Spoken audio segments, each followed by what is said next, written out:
विष्णुपदाय कृष्णपृष्ठाय भूतले श्रीमते भक्तिवेदान्त स्वामी इति नामिने। नमस्ते सरस्वते देवे गौरवाणी प्रचारिणे निर्विशेष शून्यवादी पाश्चात्य दिशतारिणे।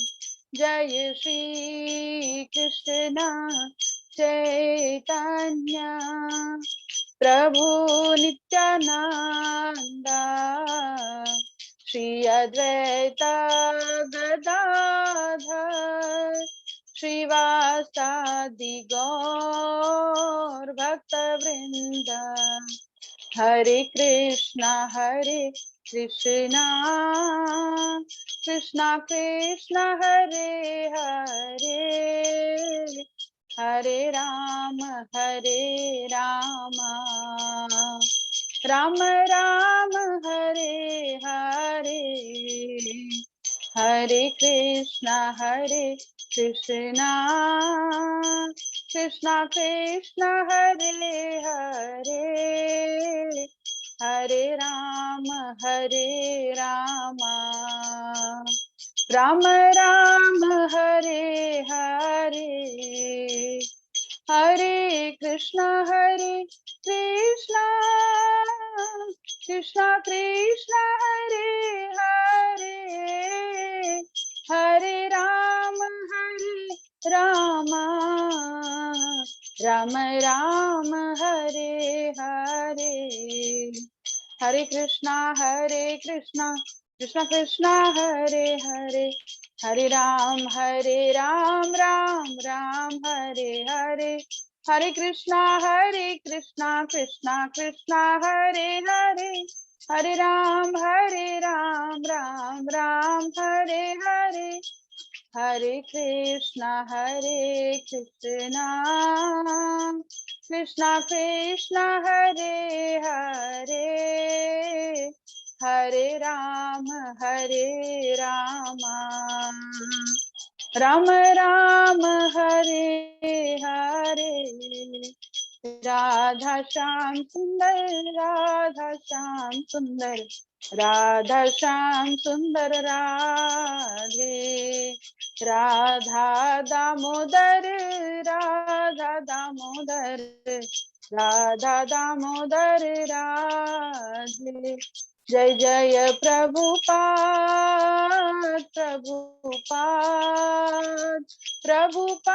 जय जय प्रभुपाद जय जय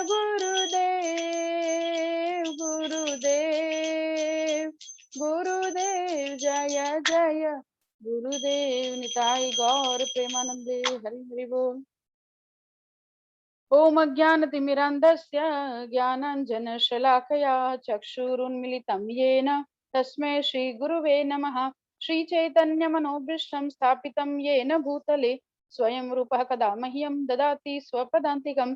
वन्देऽहं श्रीगुरो श्रीयुतपदकमलं श्रीगुरून् वैष्णवांश्च श्रीरूपं साग्रजातं सहगण रघुनाथान्वितं तं सजीवं साद्वैतं सावधूतं परिजनसहितं कृष्ण चैतन्य देवं श्री राधा कृष्ण पादान् सहगण ललिता श्री विशाखान्वितांश्च नमः। ओम विष्णुपादाय कृष्ण पृष्ठाय भूतले श्रीमते भक्ति वेदांत स्वामिनिति नामिने। नमस्ते सारस्वते देवे गौरवाणी प्रचारिणे निर्विशेष शून्यवादी पाश्चात्य देश तारिणे वाञ्छाकल्पतरुभ्यश्च कृपा सिन्धुभ्य एव च पतितानां पावनेभ्यो वैष्णवेभ्यो नमो नमः। नमो महावदान्याय कृष्ण प्रेम प्रदायते कृष्णाय कृष्ण चैतन्य नामने गौरत्विषे नमः। हे कृष्ण करुणा सिंधु दीनबंधो जगतपते गोपेश गोपिका कांत राधा कांत नमोस्तुते। तप्त कांचन गौरांगी राधे वृंदावनेश्वरी वृषभानुसुते देवी प्रणमामि हरिप्रिये नीलाचल निवासाय नित्याय परमात्मने बलभद्र सुभद्राभ्यां जगन्नाथाय ते नमः। जय श्री कृष्ण चैतन्य प्रभु नित्यानंद श्री अद्वैत गदाधर श्रीवासादि गौर भक्त वृंद।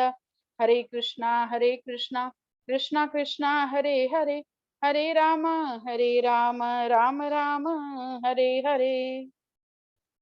नमो विष्णुपादाय कृष्णपृष्ठाय भूतले श्रीमते नवयोगेन्द्र स्वामिनिति नामिने। नमस्ते प्रभुपाद देवे नाम संकीर्तन प्रचारिणे, निर्विशेष शून्यवादी समस्त देश तारिणे। जगत गुरु श्रील प्रभुपाद की जय, सद्गुरुदेव महाराज की जय, सभी भक्तों की जय। हरे कृष्णा। कैसे हैं सभी?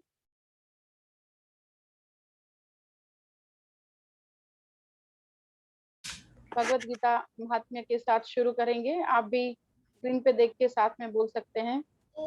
गीता शास्त्रमिदं पुण्यं यः पठेत् प्रयतः पुमान् विष्णोपदमवाप्नोति भय शोकादिवर्जितः। गीताध्ययनशीलस्य प्राणायामपरस्य च नैव सन्ति हि पापानि पूर्वजन्म कृतानि च। मलिनिर्मोचनं पुंसां जलस्नानं दिने दिने सकृतिताम्बसि स्नानं संसारमलनाशनं।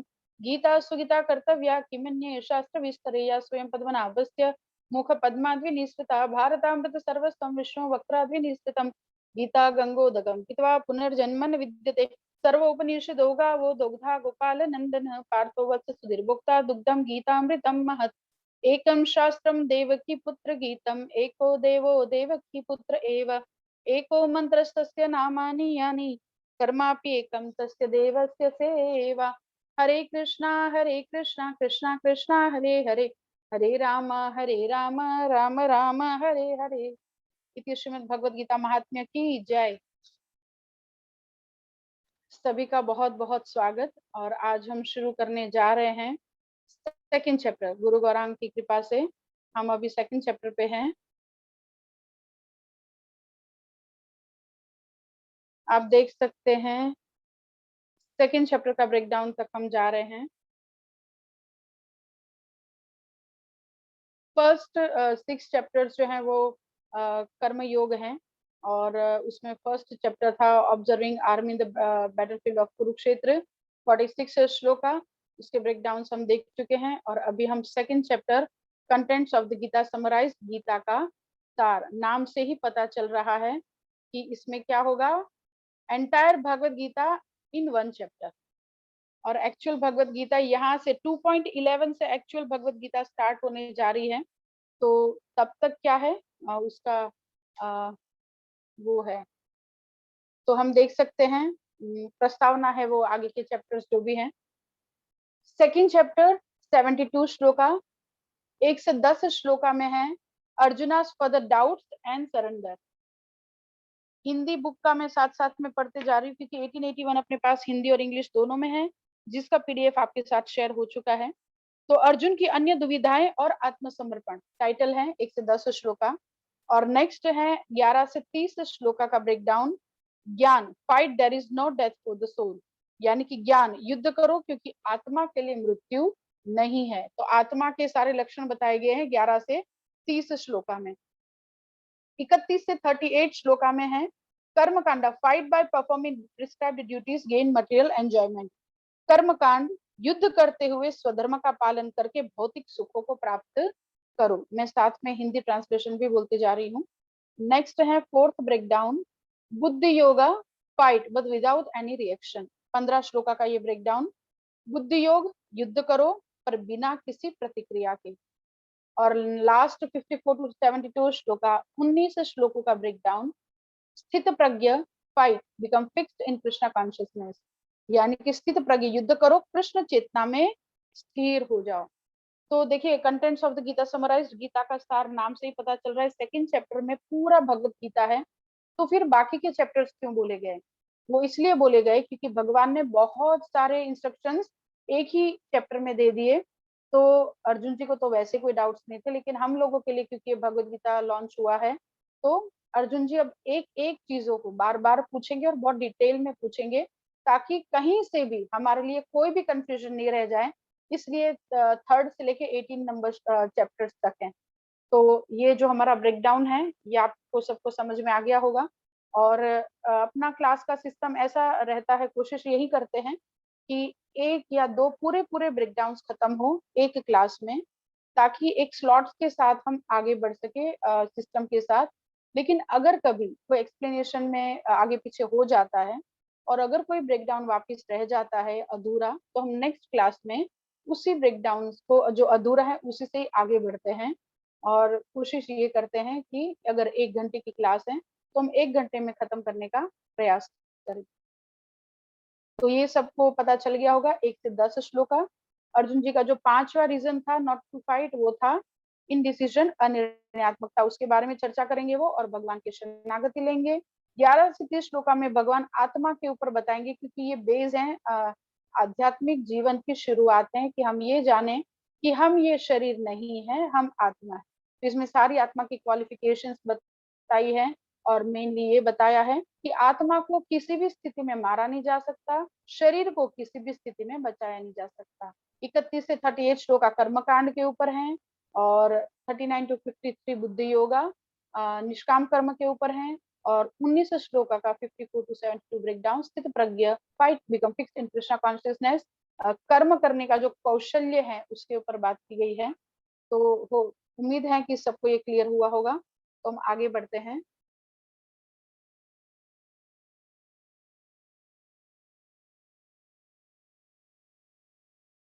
आपकी स्क्रीन पर दिख रहा है आपको सेकंड चैप्टर का फर्स्ट ब्रेक। पहले तो सेकंड चैप्टर में क्या है वो 3 लाइन में देखते हैं। Okay, here it is. This chapter teaches self-realization by an analytical study of the material body and the spirit soul. This realization comes when one works without attachment to fruitive results and is situated in the fixed conception of the real self. इसको मैं हिंदी में भी बोल रही हूँ। हिंदी का PDF में जल्दी ही अवेलेबल करवाने की कोशिश करूंगी। यह अध्याय भौतिक शरीर के विश्लेषणात्मक अध्ययन और अंतरात्मा द्वारा आत्म साक्षात्कार का उपदेश देता है तथा जब कोई निष्काम भाव से कर्म करता है वह आत्मबोध की धारणा में स्थित रहता है, तभी इसकी अनुभूति होती है। तो देखिए फर्स्ट ब्रेकडाउन सबको रीडेबल हो रहा है? जूम किया मैंने। यस माता जी। Okay, thank you. तो Arjuna further doubts and surrender 1 से 10 श्लोका में है। In decision Arjuna is confused and undecided what to do. Krishna chastised Arjuna for his stance of non-violence, calling him impotent and non-Aryan. Arjuna again argues that it is sinful to kill his superiors, but then realizes he is confused and has been acting in a miserly way. He therefore surrenders to Krishna and accepts him as Guru, thus changing their relationship from friendship to Guru and disciple. 1 से 10 श्लोका में ये रहेगा। अर्जुन की अन्य दुविधाएं व अभ्यर्पण, उसको मैं हिंदी में बोलती हूँ। अनिर्णीयता, अर्जुन संभ्रमित और किम कर्तव्य विमूढ़ हैं। श्री कृष्ण अहिंसात्मक मुद्रा के कारण अर्जुन को शक्तिहीन व अनार्य कहकर उनकी भर्त्सना करते हैं। हालांकि अर्जुन फिर से तर्क करते हैं कि लोगों को मार डालना घोर अपराध है, लेकिन तभी वे अनुबोध करते हैं कि वे संभ्रमित हैं और अब तक कृपण व्यवहार कर रहे थे। अतः वे श्री कृष्ण के समक्ष आत्मसमर्पण करते हैं और उनको अपने गुरु के रूप में स्वीकार करते हैं। इस प्रकार मित्रता का संबंध गुरु शिष्य में परिवर्तित होता है। तो 1 से 10 श्लोका में अगर हम देखें बेसिकली तो उनका एक रीजन जो बाकी था बताने का वो बता रहे हैं और शिष्यत्व ग्रहण करते हैं और अब उनका रिलेशनशिप चेंज हो रहा है फ्रॉम गुरु नहीं from friends and relatives to guru and shishya. एक श्लोका बोलेंगे सेकंड नंबर। श्री भगवान उवाच उत्तष्ट्वा कश्मलमिदं विषमे समुपस्थितम् अनार्यजुष्टम् अस्वर्ग्यम् अकीर्तिकरम् अर्जुन। आप में से कोई 2-3 लोग इसको ट्राई कर सकते हैं।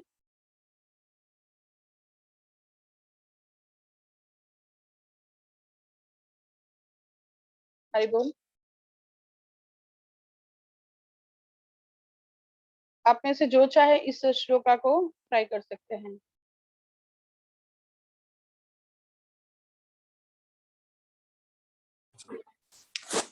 हरे कृष्ण माता जी। हरे कृष्ण। मतलब 2.2 है राइट? जी 2.2। ओके। कुतस्त्वाकस्माल्मिदं विषमे समुपस्थितम् अनार्यजुष्टं स्वर्ग्यं कीर्तिकरम् अर्जुन। थैंक यू अनीता माता जी। अनीता माता जी राइट? माता जी मैं बोलूंगी, देवहूति माता जी बोली। ओके मैं बोलूं माता जी? बिल्कुल अनीता माता जी। यस। अरे हरे कृष्णा। श्री भगवानुवाच कुटस्त्वाकश्मलमिदं विषमे समुपस्थितम् अनार्यजुष्टमस्वर्गम् अकीर्तिं करमर्जुन। हरे कृष्णा माता जी। हरी बोल। Thank you so much Anita माता जी। और कोई? हरे कृष्ण माता ji, Amit here, let me try. Amit Prabhu ji sure. Shri भगवान उवाच कुतस्त्वा कश्मलमिदं विषमे समुपस्थितम् अनार्यजुष्टम् अस्वर्गयम् अकृतिकरम् अर्जुन। हरि बोल। हरी बोल। Thank you so much. और कोई ट्राई करना चाहेंगे लास्ट? हरे कृष्ण माता जी, मैं ट्राई करूं? यस प्रीतम प्रभु जी श्योर। श्री भगवान उवाच कुतस्त्वा कस्मलमिदं विषमे समुपस्थितम् अनार्यजुष्टं स्वर्गम् अकीर्तिकरम् अर्जुन। हरी बोल। Thank you so much. Ankita Sachdeva ji ने भी हैंड रेज किया है। यस अंकिता जी। श्री भगवानुवाच कुतस्त्वाकस्मलम् इदं विस्मय समुपस्थितम् अनार्यजुष्टम् अस्वर्ग्यम् अकीर्तिकरम् अर्जुन। हरी बोल। Thank you so much. आगे बढ़ते हैं। इसका 10 श्लोकों का ब्रेकडाउन को हम ब्रीफ एक्सप्लेनेशन लेंगे। आप मेरी भगवत गीता में सामने अगर आपको दिख रहा हो थोड़ा सा क्लियर, तो जो ब्रेकडाउन है वो आप अपनी भगवत गीता के जो सर्कल के साथ ही आप अलग अलग, क्योंकि 5 ब्रेकडाउन है सेकंड चैप्टर के, तो उसको आप लिख सकते हैं क्योंकि इससे बहुत कुछ क्लियर होगा। और जब भी हम भगवत गीता हाथ में लेंगे तो हमारे लिए इसका स्टडी बहुत इजी हो जाएगा, क्योंकि हम 1881 बुक है अपने पास, लेकिन हम इतने आलसी रहते हैं कि हम उसको उठाकर देखते नहीं है ना। तो कोशिश ये कर सकते हैं। ओके, अध्याय 2 शुरू होने जा रहा है। अब देखिए भगवान का और अर्जुन जी का ये 45 अप्रोक्सीमेटली मिनट्स का एक कन्वर्सेशन है, जिसको भगवत गीता बोला गया, 700 श्लोकों का कन्वर्सेशन। इसमें कभी ऐसा नहीं हुआ था कि एक अध्याय खत्म हुआ तो बोला कि चलो एक अध्याय खत्म हुआ अब सेकंड अध्याय स्टार्ट हो रहा है। लेकिन लिखने में क्यों एक अध्याय फर्स्ट अध्याय सेकंड अध्याय थर्ड अध्याय ऐसे लिखा गया है? क्योंकि जब कोई मेजर ब्रेक आता है, कोई मेजर एक हैपनिंग होता है, तो उसको अध्याय के रूप में चेंज किया जाता है। तो यहाँ पे मेजर हैपनिंग क्या है? जबकि 5 कारण है नॉट टू फाइट के। कल के कारण कोई रिवाइज करवाए प्लीज। 4 कारण हमने डिस्कस किए थे। नॉन एंजॉयमेंट माता जी। Compassion, compassion, compassion, non enjoyment, enjoyment, the enjoyment, वो वर्ण शंकर प्रजा, fear of sinful reaction, loss of enjoyment, fear of sinful reactions, destruction of family traditions and indecision. हरी बोल। Thank you so much. याद आप सबको है, बस थोड़ा सा सीरीज ऊपर नीचे हो गया। थोड़ा सा सीरीज से याद रखेंगे तो कभी नहीं भूलेंगे। जैसे एबीसीडी हम क्यों नहीं बोलते? क्योंकि सीरीज से लाना है हमको एबीसीडी। अगर आगे पीछे बोलेंगे तो हम एबीसीडी भी 1 मिनट में नहीं बोल पाएंगे। तो आगे हम बढ़ रहे हैं कि 5 रीजन है नॉट टू फाइट के। तो एक रीजन सेकंड चैप्टर में क्यों? क्योंकि बहुत बड़ा मेजर चेंज आ रहा है यहाँ पे। सबसे पहले तो संजय जी, जो जैसे हमने कल देखा कि गांडीव बहुत पसंद था, मतलब बहुत अर्जुन जी के दिल के करीब था, लेकिन वो उनके हाथ से सरक गया और वो रथ पर बैठ जाते। तो ये बहुत बड़ी बात है।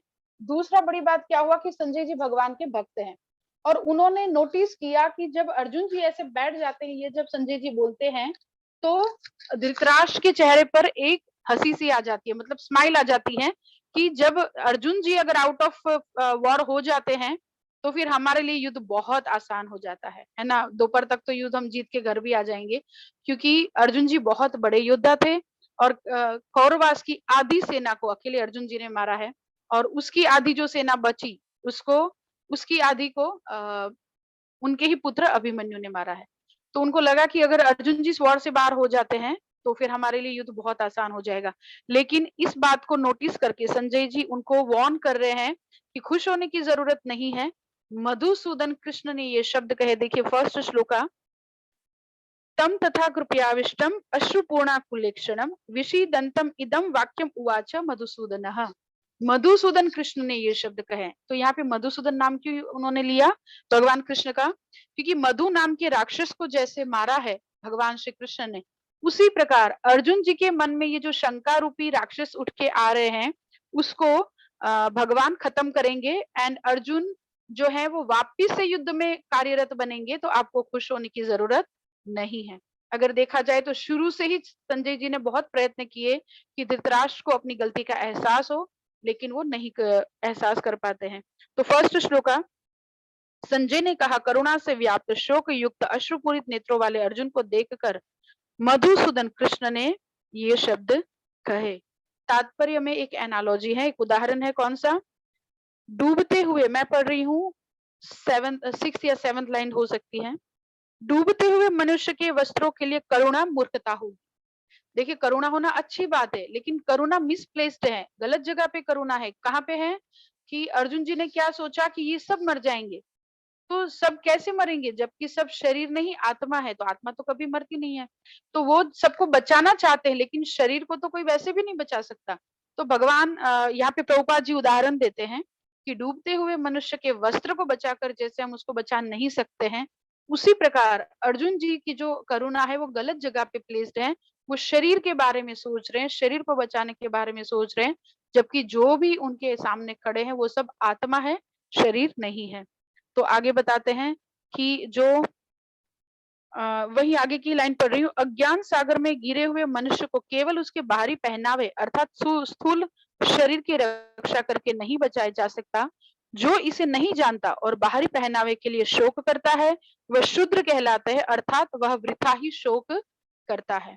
और देखिए सेकंड श्लोका, श्री भगवान उवाच कुस्तस्वकश्मलमिदम, श्री भगवान ने कहा, हे अर्जुन, तुम्हारे मन में यह कल्मश आया कैसे? यह उस मनुष्य के लिए तनिक भी अनुकूल नहीं है जो जीवन के मूल्य को जानता हो। इससे उच्च लोक की नहीं अपितु अपयश की प्राप्ति होती है।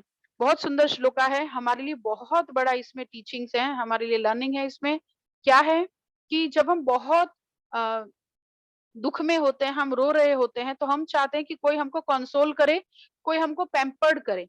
लेकिन जो वास्तविक स्नेही होता है वो हमारे लिए जो अच्छा होता है वो करता है, ना कि जो हम चाहते हैं वो करता है।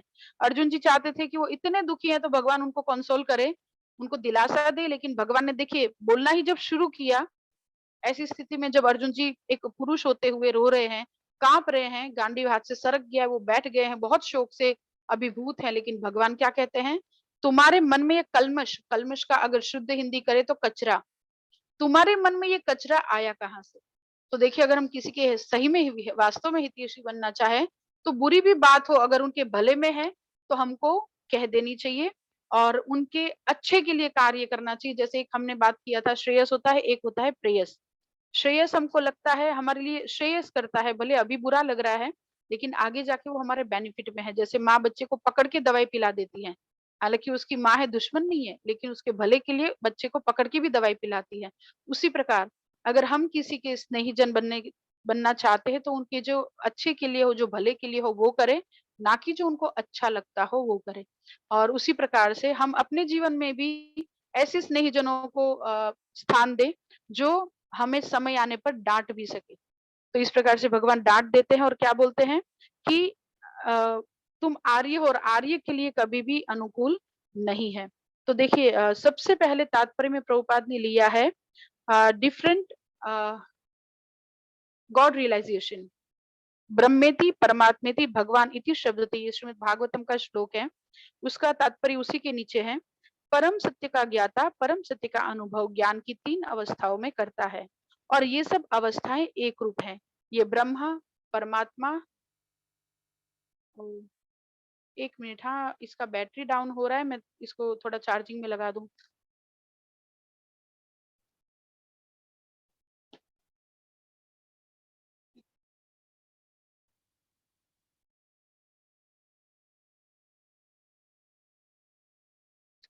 हरि बोल।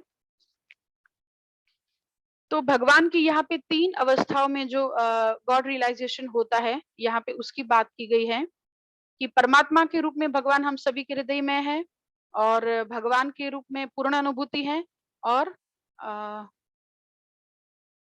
ब्रह्म ज्योति के रूप में भगवान वो भी करते हैं। उसका एनालॉजी प्रभुपाद ने दिया है सेकंड पैराग्राफ में।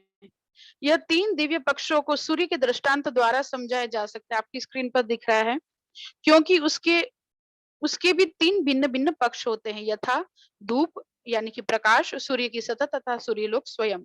जो सूर्य के प्रकाश का अध्ययन करता है वह नौसिखिया है। जो सूर्य की सतह को समझता है वह कुछ आगे बढ़ा हुआ होता है, और जो सूर्य लोक में प्रवेश कर सकता है वह उच्चतम ज्ञानी है। जो नौसिखिया, मैं भगवत गीता में इसी सेकंड चैप्टर का सेकंड श्लोका का तात्पर्य पढ़ रही हूँ।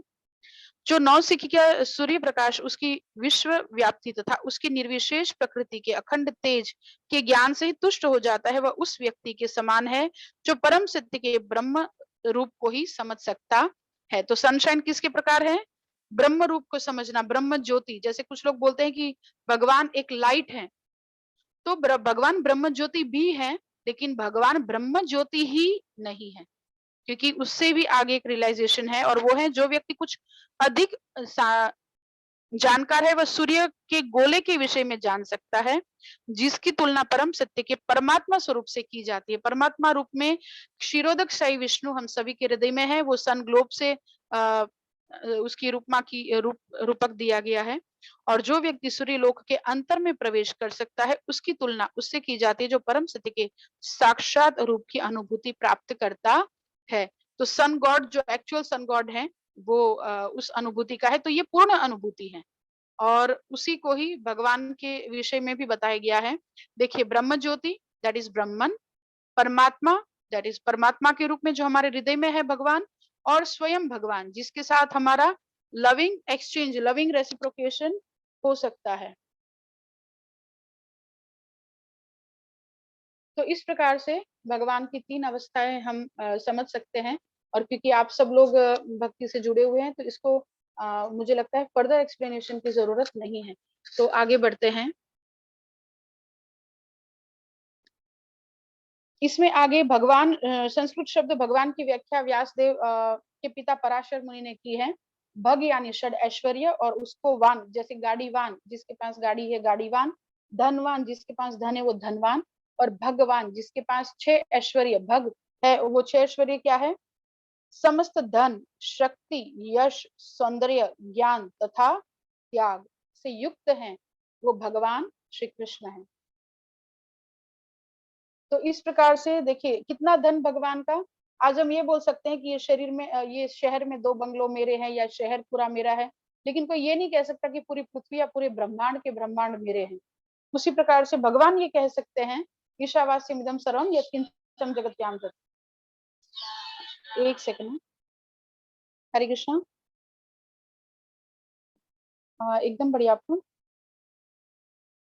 अच्छा, सुनो ना, मेरा एक थोड़ा सा सेवा चल रहा है क्लास का, तो मैं थोड़ी देर में करूँ क्या प्लीज? ओके, हरे कृष्ण, हरि बोल। तो कितना धन भगवान का, सारे के सारे ब्रह्मांड भगवान की। तो इतना धन और शक्ति कितनी, हमको किसी को मारना हो तो उनके पास जाना पड़ेगा या गुंडे लगाने पड़ेंगे, लेकिन भगवान की शक्ति कितनी है, वो संकल्प मात्र से पृथ्वी को धारण कर सकते हैं, वो संकल्प मात्र से असुरों को मार सकते हैं, वो कुछ भी कर सकते हैं, इतना बड़ा शक्ति है उनका। यश कितना, आज हमको फेमस होना हो तो कुछ अच्छा करना पड़ेगा, बुरा करके कभी हम फेमस नहीं हो सकते हैं। अगर हम बैटल छोड़ के भाग जाएंगे तो हम कायर कहलाएंगे, लेकिन भगवान जब बैटल छोड़ के भाग जाते हैं तो जय रणछोड़ माखन चोर के नारे लगते हैं। अगर हम चोरी करें तो परिवार में, समाज में हमारा नाम बदनाम होता है, लेकिन भगवान जब चोरी करते हैं तो माखन चोर कहे जाते हैं। और उनकी तो चोरियों के ऊपर भी एक पुरुषोत्तम मास में गाया जाने वाला बहुत खास भजन भी बना है। व्रजे प्रसीदं नवनीत चोरम गोपांगनानां च दुकुलचोरम अनेक जन्मार्जित पाप चोरम चोराग्रगण्यं पुरुषं नमामि। ये कैसा चोर है जिसको सब नमन करते हैं, है ना। और देखिए कितना खास चोर है आजकल, चाहे यूएस हो, चाहे चाइना हो, चाहे रशिया हो, चाहे इंडिया हो, चोर कुछ कीमती चीज चोरी करके लेके जाता है, लेकिन ये चोर कैसा है, कितना स्पेशल है कि कहीं पे भी हमने ये नहीं सुना कि कोई चोर घर का कचरा चोरी करके ले गया, लेकिन ये चोर कैसा है, हमारे अनेक जन्मों के अर्जित पाप भी चोरी करके ले जाता है, हमारा मन भी चोरी करता है, हमारा प्रेम भी चोरी करता है। तो बहुत खास चोर है, लेकिन इसका थोड़ा सा एटीट्यूड ये है कि उसको बुलाने पे आता है। कैसे बुलाते हैं हम लोग, हरे कृष्णा कृष्णा कृष्णा हरे हरे, हरे राम राम राम हरे हरे। तो देखिए यश कितना, कि वो चोरी भी करे तो फेमस हो जाते हैं, वो रन छोड़ के भाग भी जाए तो भी फेमस हो जाते हैं, इतना बड़ा यश है उनका। सौंदर्य कितना, छोटी सी बात उनके सौंदर्य के विषय में बोलूंगी कि भगवान जब कुंडल पहनते थे ना, तो ये यहाँ पे जो कुंडल पहनते थे उसका रिफ्लेक्शन उनके गालों पे पड़ता था, और ये नहीं कोई बता सकता था कि गालों में दिखने वाला कुंडल एक्चुअल कुंडल है कि कानों में लटकता हुआ कुंडल एक्चुअल कुंडल है। इतने सुंदर थे भगवान। और दूसरा, वो जब वन में जाते थे और भगवान के सखा को जब कुछ श्रृंगार अपना ठीक करना होता था या देखना होता था, तो भगवान को बोलते थे जरा घूम जाओ, तो भगवान घूम जाते थे, तो भगवान की पीठ पे जो ग्वाल बाल है वो अपना शक्ल देख के, अपना फेस देख के अपना श्रृंगार ठीक करते थे। आप देखिए हमारा हाथ नहीं जाता है पीठ तक, तो सबसे ज्यादा मैल वाली जगह जो है वो पीठ होती है। तो पीठ भी भगवान की देखिए कितनी सुंदर थी कि उसको लोग मिरर के रूप में सखा यूज करते थे। तो इतना सौंदर्य और ज्ञान कितना, आज हमको थोड़ा बहुत बोलना हो तो जागृत अवस्था में कॉन्शियसनेस के साथ बोलना पड़ेगा, कुछ गलती नहीं हो जाए, कुछ स्पेलिंग मिस्टेक, कुछ प्रोनाउंसिएशन में गड़बड़ नहीं हो जाए। लेकिन भगवान तो सोते भी हैं, तो श्वास से भी वेद निकलते हैं। और भगवत गीता के 700 श्लोकों के जो कन्वर्सेशन है उसके बीच में भगवान को कोई रिटेक नहीं लेना पड़ा, कोई श्लोका सोच के नहीं बोलना पड़ा, और वो संपूर्ण सत्य और परम सत्य के विषय में भगवत गीता हुआ। तो इतना ज्ञान और त्याग कितना, आज हम अगर किसी को कुछ दे भी देंगे ना त्याग के रूप में, तो डेफिनेटली हम हमसे थोड़ा कम देंगे, लेकिन भगवान कितना देते हैं, खुद से भी ज्यादा। सोने की लंका अगर आप या मुझे कहीं मिलेगी तो हम किसी से शेयर नहीं करने वाले, लेकिन भगवान जीतने से पहले ही विभीषण जी को दे देते हैं। उतना ही नहीं, जब जामवंत जी ने बोला कि अभी तो लंका जीती नहीं है और आपने विभीषण जी को लंकेश बोलकर उनको दे दिया, तो अगर कल को रावण भी आपकी शरण में आता है तो उनको क्या देंगे, तो भगवान कहते हैं मैं उनको अयोध्या दे दूंगा। देखिए कितना बड़ा त्याग। तो ये संपूर्ण त्याग, संपूर्ण सौंदर्य और ज्ञान भगवान के अंदर है। तो ये भगवान शब्द की व्याख्या पराशर मुनि ने दी है।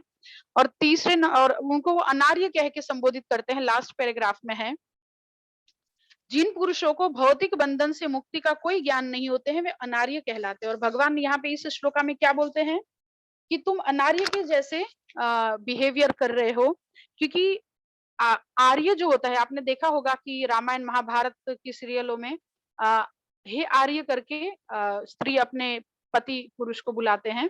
तो आर्य का अर्थ क्या होता है, जो विचारशील पुरुष हैं, और उनको किस चीज की प्राप्ति होती है, उनका ध्येय होता है कल्याण। तो बोलते इससे ना तुम्हारा कल्याण होगा, देखिए क्या बोला है, अनार्यम अजुष्टम अस्वर्ग्यम करते अकीर्तिकरम अर्जुन। यानी कि आर्य जो विचारशील पुरुष होता है, जिसका ध्येय कल्याण होता है, तो बोलते ना तो तुम्हारा कल्याण होगा। दूसरा अस्वर्गम, एक पुण्यात्मा मनुष्य होता है, उसका ध्येय होता है स्वर्ग, और तुम पुण्यात्मा हो लेकिन तुम उसके हिसाब से बिहेव नहीं कर रहे हो, तो तुमको ना स्वर्ग मिलेगा और ना ही तुम्हारी कीर्ति होगी, क्योंकि एक सिंपल मनुष्य भी जीवन में फेम चाहता है। तो बोलते तुम्हारा तो फेम भी नहीं होगा, तो संसार में भी तुमको कीर्ति नहीं मिलेगी। तो इसका अर्थ है अनार्यम अजुष्टम अस्वर्गीयम कीर्ति करम अर्जुन। तो अब कीर्ति होगी तुम्हारी, और कर्तव्य पथ से इस प्रकार विचलन उनका नहीं होना चाहिए, भगवान चाहते हैं। थर्ड श्लोका में तो देखिए एक गाली ही दे दी एक प्रकार से भगवान ने, हे पृथा पुत्र, इस हीन नपुंसकता को प्राप्त मत हो, यह तुम्हें शोभा नहीं देती। हे शत्रुओं के दमन करता, हृदय की क्षुद्र दुर्बलता को त्याग कर युद्ध के लिए खड़े हो। देखिए यहाँ पे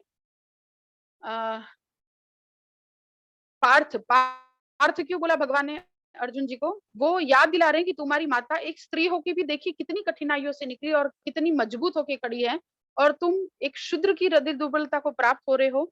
और गाली क्यों दिया, नपुंसकता, ये एक पुरुष के लिए बहुत ही मतलब बहुत दुखदायक गाली है। तो वो ऐसे क्यों भगवान ने दिया? क्योंकि वो अर्जुन जी का भला चाहते हैं। जैसे एक छोटा बच्चा अगर वायर सॉकेट के पास जाता है, उसमें अगर वो हाथ डालने में होता है, तो कोई व्यक्ति आके उसको धक्का देके उस स्विच बोर्ड से अलग करेगा, ना कि वो उसको प्यार से धीरे धीरे समझाएगा, क्योंकि तब तक में ये दुर्घटना हो सकती है कि बच्चा उस सॉकेट में, इलेक्ट्रिक सॉकेट में अपना हाथ डाल दे। तो धक्का देने के बराबर है कि यहाँ पे भगवान गाली देके अर्जुन जी को धक्का दे रहे हैं कि बहुत गलत ट्रैक पे तुम जा रहे हो, तुम संभल जाओ। तो यहाँ पे क्या बोला? उत्तिष्ठ परंत तप, त्यक्त उत्तिष्ठ परंतप, यानी कि खड़े हो और युद्ध करो। आगे भगवान बोलेंगे यही शब्द कि खड़े हो जाओ, योग में स्थित होकर युद्ध करो।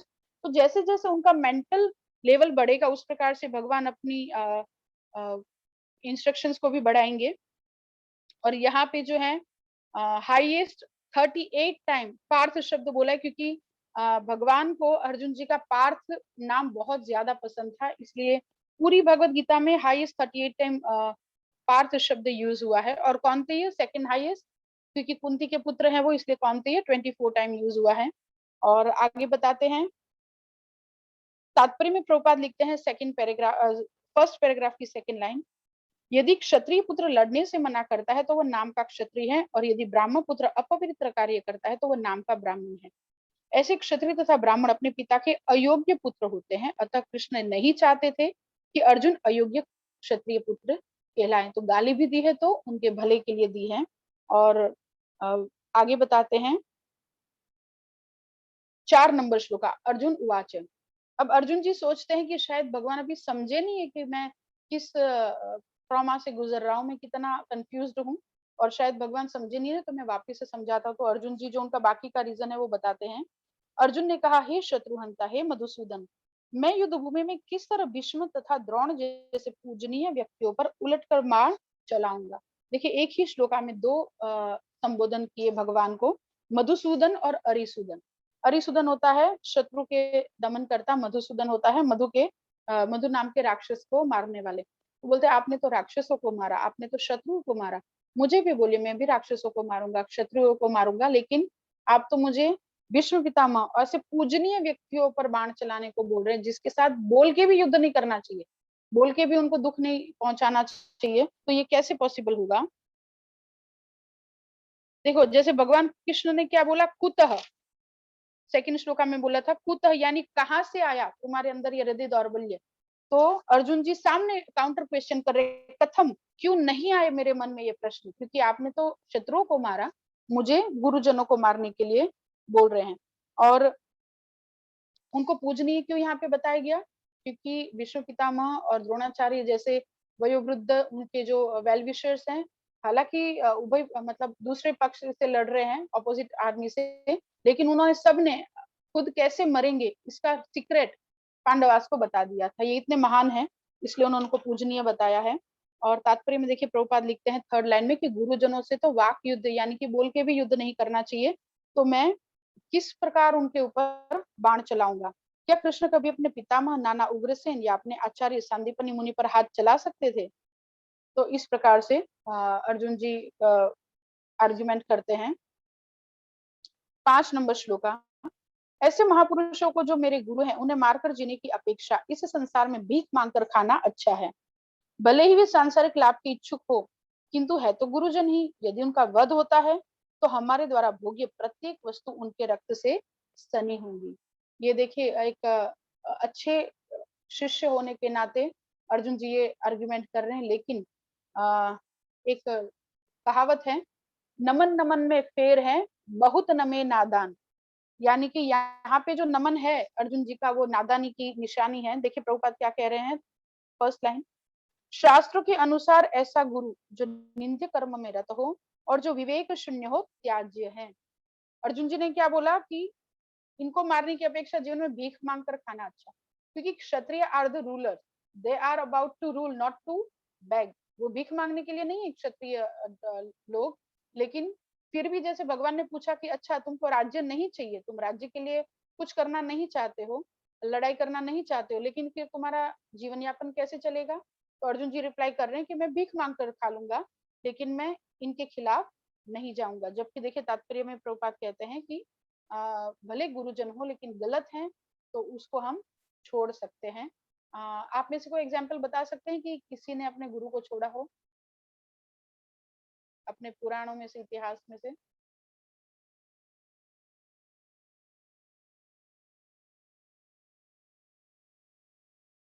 बलि महाराज है ना, उन्होंने अपने गुरु का त्याग किया जो उनको वामन भगवान को कुछ देने से इनकार कर लेते। तो गुरु को भी छोड़ा जा सकता है क्योंकि आचिनोति तु शास्त्रार्थम आचार्य स्थापयते स्वयं आचार्यस्तु आचार्य स उच्यते। जिसमें आचार्य के लक्षण नहीं हो, जो आचार्य वो होते हैं जो शास्त्र को चुनते हैं, उसके आदेशों को जीवन में अपनाते हैं और दूसरों को भी पालन करने के लिए इंस्पायर करते हैं, वो असली गुरु होते हैं। और जो इस कैटेगरी में नहीं आते हैं उनको त्याग किया जा सकता है। लेकिन अर्जुन जी सोचते हैं कि ये तो गुरुजन है। नेक्स्ट है 6 नंबर। हाँ, यहाँ पे एक बहुत सुंदर बात है, भगवान ने इतने सारे असुर मारे लेकिन सबसे पहला असुर कौन सा मारा था? पूतना, जो केवल 6 दिन के थे भगवान जब, और सबसे पहले पूतना को मारा था। आप सबको पता होगा कि सारे जैसे अग्रेस प्रेम प्रिया पद्मा माता जी से एक क्लास हुई थी, उसमें हमने देखा था कि जितने भी भगवान ने असुर मारे हैं वो एक मेंटालिटी को रिप्रेजेंट करते हैं। तो माता जी आप बता सकते हैं कि पूतना किसको रिप्रेजेंट करती हैं?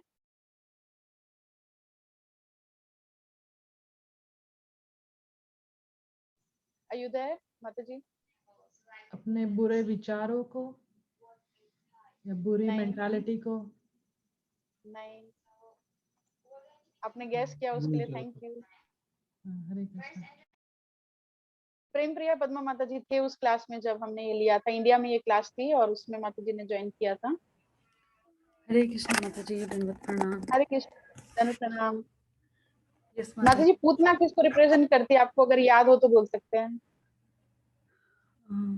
माता जी अभी आज मेरे दिमाग में कुछ आ नहीं रहा। आई एम सो सॉरी माता जी। अभी क्या हुआ कोई ना, बात बच्चों का क्लास चल रहा है और उसमें क्या कुछ अच्छा, हैकर्स आ गए तो इसलिए मेरा दिमाग उधर चला गया था। I am so sorry. Okay okay, कोई बात नहीं, कोई बात नहीं, प्लीज कैरी ऑन। ऐसा कुछ हो तो आप बीच में नहीं आएंगे तो भी चलेगा, कैरी ऑन।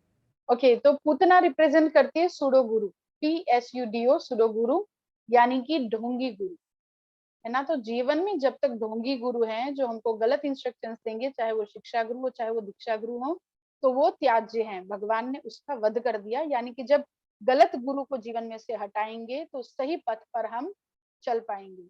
तो इस प्रकार से ये भगवान ने भी अपनी ही लीलाओं से ये बताया गया है कि गलत गुरु का जीवन में कोई स्थान नहीं है। और देखिए अर्जुन जी सब धर्म की बातें में विचार कर रहे हैं, जबकि जब भगवान वहां पे मौजूद हैं तो वो धर्म का अधर्म क्या है, धर्म क्या है, गुरु कौन हो सकता है कौन नहीं हो सकता, ये सब भगवान का क्राइटेरिया है। लेकिन अर्जुन जी खुद अपने ऊपर ये सारा भार ले रहे हैं सोचने का। 6 नंबर श्लोका, हम यह भी नहीं जानते कि हमारे लिए क्या श्रेष्ठ है, उनको जीतना या उनके द्वारा जीते जाना। यदि हम धृतराष्ट्र के पुत्रों का वध कर देते हैं तो हमें जीवित रहने की आवश्यकता नहीं है, फिर भी वे युद्ध भूमि में हमारे समक्ष खड़े हैं। देखिए 6 नंबर श्लोका का तात्पर्य की लास्ट 5 लाइन में पढ़ रही हूँ। राज परिवार में जन्म लेकर भी भिक्षा द्वारा जीवित रहने की इच्छा उसकी, यानी कि अर्जुन जी की विरक्ति का दूसरा लक्षण है। ये सारे गुण तथा अपने आध्यात्मिक गुरु श्री कृष्ण के उपदेशों में उसकी श्रद्धा, ये सब मिलकर सूचित करते हैं कि वह सचमुच ही पुण्यात्मा था। इस तरह यह निष्कर्ष निकला कि अर्जुन मुक्ति के सर्वथा योग्य था। जब तक इंद्रियां संयमित न हो ज्ञान के पद तक उठ पाना कठिन है, और बिना ज्ञान तथा भक्ति के मुक्ति नहीं होती।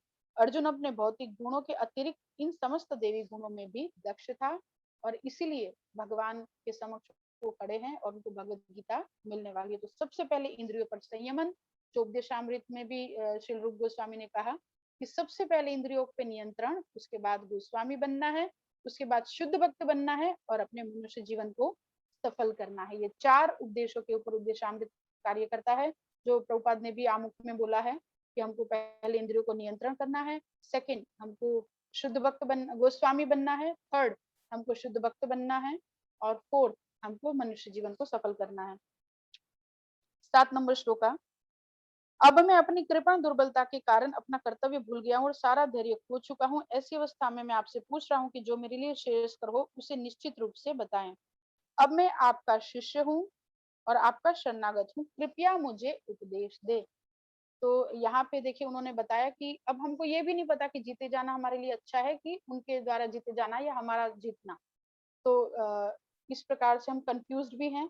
और अब मैं कृपण दुर्बलता के कारण, कृपण बोलते हैं कंजूस, कंजूस का अर्थ हम हमेशा पैसे से करते हैं, लेकिन कंजूस का अर्थ होता है कि बहुत बड़ी अपॉर्चुनिटी थी जिसको वो ग्रैब नहीं कर पाए। जैसे हम अपने मनुष्य जीवन में से हम बहुत कुछ प्राप्त कर सकते हैं, हाईएस्ट गोल भगवत धाम की प्राप्ति, और लेकिन उससे कम अगर कुछ हम करते हैं तो हम कृपण यानी कि कंजूस हैं। जैसे एक व्यक्ति के घर में कोई गेस्ट आए, तो पिताजी ने बोला अपने बेटे को कि बेटा गेस्ट को खाने के बारे में कुछ पूछो। तो बेटे ने क्या पूछा गेस्ट को कि आप घर से खाना खा के आए हैं कि घर जाके खाना खाएंगे। उसने क्या पूछा, आप अपने घर से खाना खा के आए हैं कि आप अपने घर जाके खाना खाएंगे। यानी कि दोनों ही सूरत में वो अपने घर पे तो नहीं खिलाएगा, है ना। तो उसने कंजूसी की।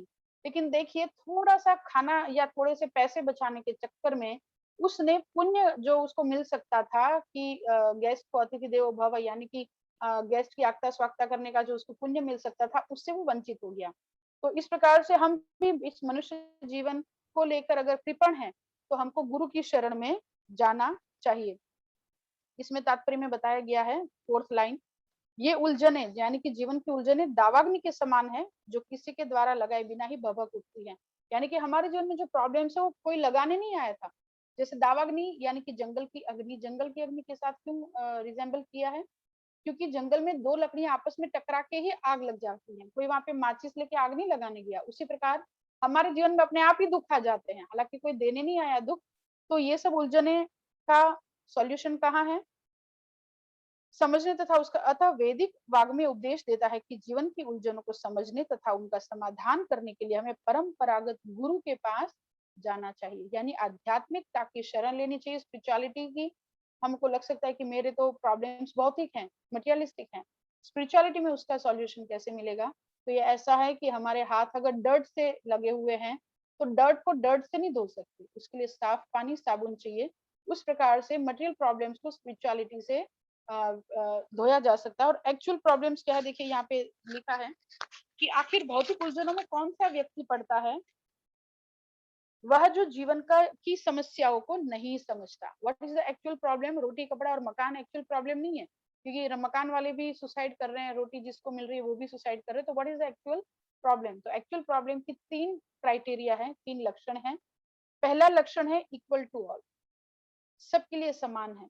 देखिए अगर किसी को शादी करने के बाद प्रॉब्लम हुई है तो किसी को नहीं भी हो सकती, किसी को किसी एम्प्लॉय को अपने बॉस से प्रॉब्लम है तो किसी एम्प्लॉय को नहीं भी हो सकती।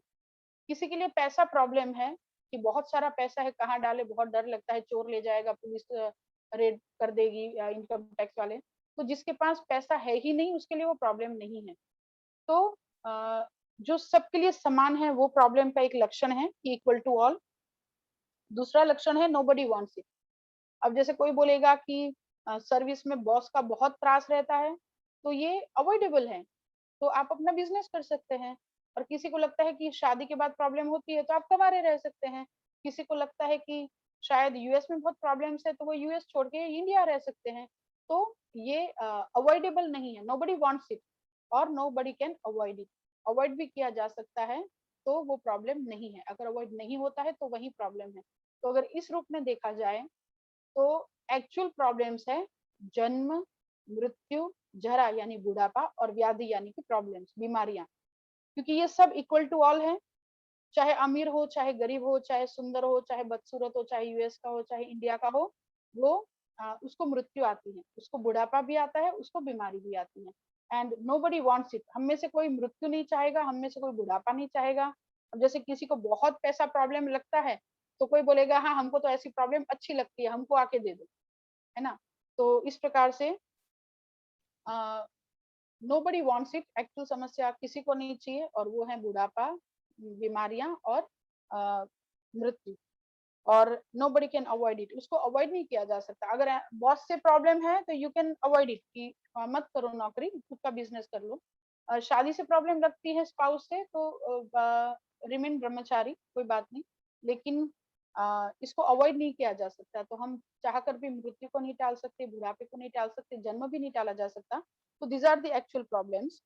तो कृपण वह है जो मानव जीवन की समस्याओं को हल नहीं करता और आत्म साक्षात्कार के विज्ञान को समझे बिना कुकर सुकर की भांति इस संसार को त्याग कर चला जाता है। यानी कि मनुष्य जीवन मिलके हम इस भवसागर से पार हो सकते थे, लेकिन उसका पूरा फायदा नहीं उठाया। और आगे जो बताया जा रहा है कि कृपण यह सोचता है कि वह अपने परिवार को मृत्यु से बचा सकता है। मैं पढ़ रही हूँ सेकंड पैराग्राफ का बीच का पोर्शन। ऐसी पारिवारिक आसक्ति निम्न पशुओं में भी पाई जाती है। एक टाइगर जो बहुत फियरसिंग एनिमल है, वो भी अपने परिवार का भरण पोषण करता है। तो आगे 8 नंबर श्लोका में वो बताते हैं कि मुझे ऐसा कोई साधन नहीं दिखता जो मेरी इंद्रियों को सुखाने वाले इस शोक को दूर कर सके। स्वर्ग पर देवताओं के अधिपति की तरह इस धन धान्य संपन्न सारी पृथ्वी पर निष्कंटक राज्य प्राप्त करके भी इस शोक को दूर नहीं कर सकूंगा। मानो भगवान ने पूछा 7वें नंबर श्लोका में, जब उन्होंने शरणागति लिया, तो मानो भगवान ने पूछा कि मैं तो तुम्हारी एज का हूँ, तुम्हारे फ्रेंड जैसा हूँ, तुम्हारा कजिन हूँ, यहाँ पे बड़े बड़े गुरुजन हैं, भीष्म पितामह, उनकी शरण में जाओ, उनका शिष्यत्व ग्रहण करो। तो क्या बोलते हैं कि नहीं, आपके बिना कोई मेरे इस शोक को नहीं मिटा सकता। और अगर राज्य के लिए वो लड़ाई करने वाले होते तो राज्य मिलने से उनका शोक दूर हो सकता था, लेकिन वो राज्य के लिए शोक नहीं कर रहे हैं।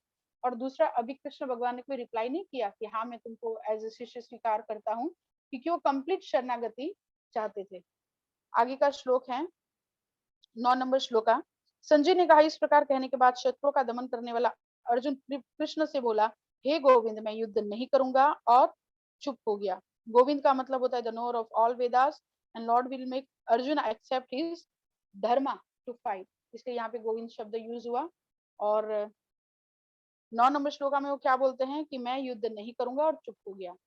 और 10 नंबर श्लोका में, हे भरतवंशी धृतराष्ट्र, उस समय दोनों सेनाओं के मध्य शोकमग्न अर्जुन से कृष्ण ने मानो हंसते हुए शब्द कहे। तो भगवान कृष्ण क्यों हंसे, उसके बहुत सारे रीजन हैं। कि एक तो जो बहुत वेटिंग टाइम था कि भगवान का बहुत डिजायरेबल टाइम था कि मैं भगवत गीता बोल सकूं, वो समय आ गया। दूसरा, दोनों सेनाओं के बीच में ये वार्तालाप हो रहा है, तो भगवान ये नहीं चाहते कि कोई ये सोचे कि कुछ गंभीर विषय पे चर्चा हो रही है, भगवान उसको डांट रहे हैं। तो टेक इट इजी लेने के लिए भी भगवान हंस रहे हैं। और दूसरा, बहुत सुंदर बात यहाँ पे होती है, देखिए, अगर अर्जुन जी सच में शिष्यत्व स्वीकार करते तो सीरीज कुछ ऐसा होता कि भगवान का 7 नंबर श्लोका में अर्जुन जी शरणागति ग्रहण कर रहे हैं कि मैं आपका शिष्य हूँ। 8 नंबर श्लोका में भगवान बोलते, ओके तुम मेरे शिष्य हो, मैंने तुमको स्वीकार किया, अब तुमको फाइट करनी है। और 9 नंबर श्लोका में अर्जुन जी बोलते, ओके, तो भगवत गीता खत्म। लेकिन होता क्या है, 7 नंबर श्लोका में वो शरणागति ग्रहण करते हैं, 8 नंबर श्लोका में भी भगवान कुछ नहीं बोलते, और 9 नंबर श्लोका में अर्जुन जी क्या बोलते हैं, मैं युद्ध नहीं करूंगा। जब शरणागति भगवान के लिए है, गुरु भगवान को बनाया है, तो कौन बताएगा कि युद्ध करना है कि नहीं करना है, भगवान बताएंगे। और कौन डिसीजन लेगा, भगवान लेंगे, लेकिन ले कौन रहा है, अर्जुन जी। तो आपकी और मेरी जो शरणागति, हम बोलते तो हैं कि मैं भगवान के ऊपर डिपेंड हूँ, मैं भगवान का भक्त हूँ, या मैं भगवान की भक्त हूँ, लेकिन हम भगवान को मानते हैं, भगवान की नहीं मानते हैं। तो हमारी कंप्लीट शरणागति नहीं है। और उसी सो कॉल्ड शरणागति को, जो झूठी शरणागति अर्जुन जी को, उसको सच्ची शरणागति में चेंज करने के लिए ही भगवान को भगवत गीता बोलनी पड़ी। तो भगवान इसलिए भी हंसे कि अभी तो मुझे गुरु मानता है और डिसीजन खुद ले रहा है कि युद्ध नहीं करूंगा। तो इस बात को लेकर भी भगवान हंसते हैं। तो आगे वो क्या कहने वाले हैं, 2.11 जहां से एक्चुअल भगवत गीता स्टार्ट होती है, तो भगवान ने चाहा तो नेक्स्ट क्लासेस में हम डिस्कस करेंगे। Thank you so much. Jagat Guru Srila Prabhupada की जय। हम स्वागत करते हैं, थैंक्स करते हैं अमित अग्रवाल प्रभु जी जो होस्ट हैं, Anand Murtidas Prabhu ji, Anita ji, Ankita Sachdeva ji, Chinmay Devidas ji, Devidas ji, Jaya Patel ji, Nand Kumar Das ji, Parin Mewada, Pritam Paul ji, Revathi Devidas ji, Tripti Jollaparan, Vashishtha Bhatt ji. Thank you so much. कुछ त्रुटि रह गई हो तो मेरी है, अगर कुछ भी अच्छा है तो गुरु गौरांग और आप सब वैष्णव की कृपा है। अग्रेस यशोदामी माता जी की जय, आप सभी की जय। तो ये फर्स्ट ब्रेक डाउन था अर्जुनास फर्दर डाउट्स एंड सरेंडर। आज प्रश्न आंसर नहीं लेंगे क्योंकि हम एग्जैक्ट टाइम पे क्लास खत्म करने की चेष्टा में है। तो क्रीम ऑफ द क्लास आप बोल सकते हैं कि एक एक लाइन में अगर कोई कुछ बोलना चाहे। 6 मिनट्स बाकी हैं 1 घंटा खत्म होने में, तो हम आज टाइम पे लॉग आउट होंगे। Thank you so much. अगर किसी के मन में कोई क्वेश्चन है तो प्लीज नेक्स्ट क्लास तक के लिए आप उसको नोट डाउन कर सकते हैं। Thank you so much. थोड़ा सा टाइम की लिमिटेशंस में बाउंड रहेंगे तो आप सबके कीमती समय को हम पूरा फुल्ली यूज कर पाएंगे। Thank you so much. Hare Krishna. आज मैंने कोशिश किया थोड़ा कम करे, भले 10 श्लोका करे, एक फर्स्ट ब्रेक डाउन करे, तो धीरे धीरे समझ में आएगा। फिर नेक्स्ट क्लास में सेकंड ब्रेक डाउन हम करेंगे, भगवान ने चाहा तो। Thank you so much. Over to you all. Hare Krishna. Krishna माता जी, बहुत अच्छा लगा आज का। So chapter 2 divided into 5 sections, A, B, C, D, E, the Arjuna's further doubts and surrender, Jnana fight, and then Karma Kanda, Buddhi Yoga, and Sthiti Prajna. Then started with the 5 arguments: the compassion, loss of enjoyment, fear of sinful reaction, destruction of family tradition, and indecision. And then the ninth, the seventh shloka is Sharanagati of Arjuna. And in the ninth shloka, he decides not to fight. And then the Bhagwan will start the actual Gita from the 11th shloka. Hare Krishna, Hare Bol. माता जी आपका तो पूरा learn हो गया। हरी हरी बोल। नहीं माता जी, आपकी वजह से अब मुझे तो गीता समझ में आने लगी है, वरना मैं तो तोते की तरह सिर्फ पढ़ती थी। हरे कृष्णा। हरी हरी बोल। मैं तो माता जी निमित्त हूँ, एक्चुअल किसी और का है। अमित प्रभु जी, टू एवरीवन हरी बोल। Thank you so much Prabhu ji for your blessing. और कोई? पता है जब मेरा और पद्म प्रिया माता जी का बात हुआ था ना, तो मैंने बोला हाउस वाइफ जो इतना नहीं पढ़ सकती है शास्त्र को, वो भी सबको लर्न हो गया कि फर्स्ट चैप्टर में इतना है, सेकंड चैप्टर में ये श्लोका में इतना है, ये श्लोका में इतना है। तो आज सच में अगर प्रेम प्रिय पद्मा माता जी लाइन पे हैं तो वो देख सकते हैं कि अनिता माता जी को सच में सब कुछ लर्न हो गया। हालांकि हमने किसी को अलग से कुछ नहीं लर्न करवाया, एक डिस्कशन हो रहा है यहाँ पे, बट अपने आप में मेथड इतना पावरफुल है कि सच में it can change our life. छोटा सा भगवत गीता है, बहुत अच्छे से समझ में आ जाता है। हरि बोल। माता जी आपकी वजह से ही समझ में आ रहा है। ये जो आपने जो पहला जो फिगर बताया ना, वो बहुत ही एक्सप्लेनेटरी है। So it nicely divides the whole this second chapter into different important shlokas. The first 10, then the 20 verses, and then the 7 verses of the Karma Kanda, and then 15 verses of the Buddhi Yoga, and the 19 verses of the Sita Prajna. So it is very nice. Your explanation is perfect. Thank you so much. Hari बोल। I'm just an instrument in hands of Lord Guru Garang ji. Anyone else? Theme of the class, यानी कि what you would like to take home from today's class? क्या याद रहा, क्या अच्छा लगा, क्या बुरा लगा, क्या आप एड ऑन करना चाहेंगे अपनी ओर से?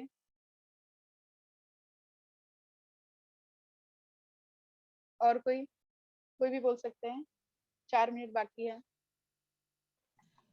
एक और चीज अच्छी लगी वो है Bali Maharaj is the one who left his guru and the pseudo guru is Putana.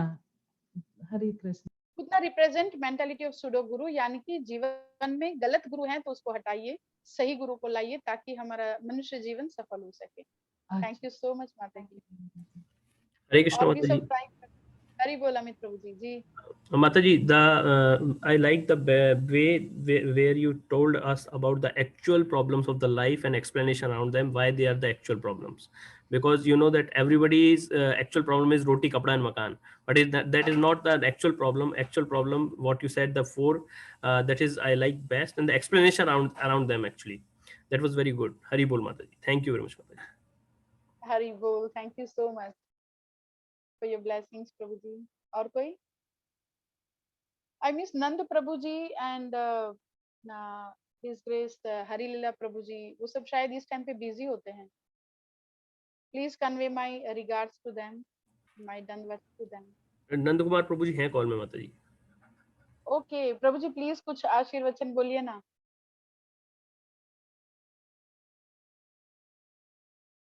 प्रभु जी आप म्यूट पे हैं।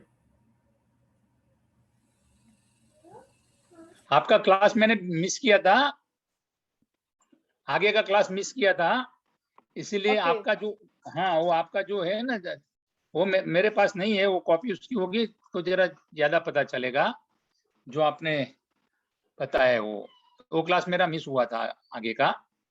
आज का आपका पूरा अटेंड हुआ प्रभु जी? नहीं, कोई प्रॉब्लम नहीं हुआ है, कोई प्रॉब्लम नहीं हुआ माता जी। Thank you. और कोई कुछ कहना चाहते हैं? 1 minute left एक्चुअली। मुझे क्या चीज आज के ब्रेकडाउन का टच किया वो मैं आपसे शेयर करना चाहती हूँ कि अर्जुन जी की जो शरणागति है वो हमारी अभी की जो शरणागति ना उसको रिप्रेजेंट करती है कि हम भगवान को तो मानते बट भगवान की नहीं मानते। है ना, मैं भगवान का भक्त हूँ, मैं भगवान की भक्त हूँ, लेकिन ये मैं नहीं करूंगी। तो शरणागति का मतलब क्या होता है? If you so desire whatever lord Krishna desire you, we should do that, but हम नहीं करते हैं, तो ये हमारी शरणागति, एक्चुअल शरणागति नहीं है। तो उसी के लिए भगवान ने भगवद गीता को बोलनी पड़ी। जी प्रभु जी, अमित प्रभु जी, ट्रू माता जी, थैंक यू सो मच। तो कितना ये हम सबको लगता है कि मैं भी भक्त हूँ, लेकिन हम वास्तव में भक्त नहीं है, क्योंकि हमारी एक्चुअल सरेंडरेंस नहीं है। Thank you so much. Anyone else would like to tell something? आप कुछ एड ऑन भी कर सकते हैं, क्योंकि आप सब इतने अच्छे लिसनर्स हैं, आप इतने अच्छे एक्सप्लेनर हैं आप सभी। जब आप बोलते हैं मुझे भी सुनना बहुत अच्छा लगता है, तो आप लोग शेयर कर सकते हैं, अपने कुछ पॉइंट्स ऐड भी कर सकते हैं। बिल्कुल जरूरी नहीं है कि जो आपने सुना है उसी में से ही बोलना। Okay, anyways, Ankita Sachdeva raised hand. Yes Ankita माता जी। माता जी, इसके can I बाद ask फिर हम one लॉग आउट question? माता जी क्वेश्चंस अगर शुरू होंगे ना, तो फिर कल मुझे इतना गिल्ट हुआ था ना कि टाइम थोड़ा एक्सटेंडेड हो गया था, तो कोशिश करेंगे 1 घंटे का क्लास 1 घंटे में ही वाइंड अप करें। तो आपका प्लीज आप अपना क्वेश्चन नोट डाउन करके रखिए, या मेरा नंबर लेके Sure, आप माता मुझसे जी। बात भी कर सकते हैं। तो नेक्स्ट क्लास में हम जरूर आपके क्वेश्चन के साथ शुरू करेंगे। क्वेश्चन आंसर का जो लास्ट सेशन होता है, मैं लिख के रख देती हूँ कि नेक्स्ट क्लास अंकिता माता जी के क्वेश्चन के साथ शुरू होगा। Thank you, क्योंकि एक माता जी। क्वेश्चन लेंगे फिर और नहीं लेंगे तो अच्छा नहीं लगेगा।